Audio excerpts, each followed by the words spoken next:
Kasus penyebaran virus COVID-19 di Provinsi Sulawesi Selatan kian meningkat sejak 3 hari terakhir. Pada 13 Desember, kasus baru meningkat hingga 312 kasus. Penyebaran COVID-19 ini menempatkan Sulsel di posisi 5 besar peningkatan pasien positif baru.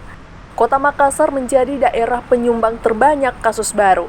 Akibatnya, ruang intensive care unit atau ICU di sejumlah rumah sakit rujukan pasien COVID-19 pun nyaris penuh. Salah satunya di Rumah Sakit RSUP Wahidin Sudirohusodo Makassar. Kondisi ini diperparah dengan sejumlah pasien yang cukup parah hingga membutuhkan alat bantu pernafasan.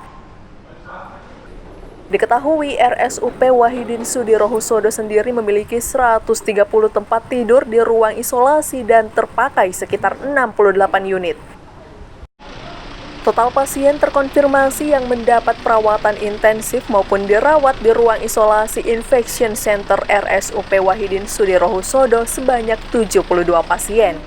Sementara pasien yang dirawat intensifikasi di ruang ICU sebesar 10 orang.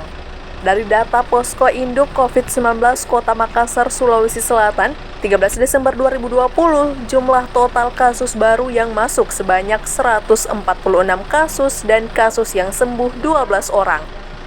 Sementara data COVID-19 Provinsi Sulawesi Selatan 14 Desember 2020, jumlah suspek baru sebanyak 1.021 orang.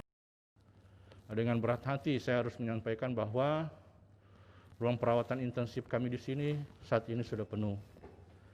Ya, artinya kalau ada rujukan-rujukan dari daerah, ya mungkin terpaksa akan kita cari ruangan-ruangan lain. Ya, mohon sekali lagi dukungannya kepada masyarakat.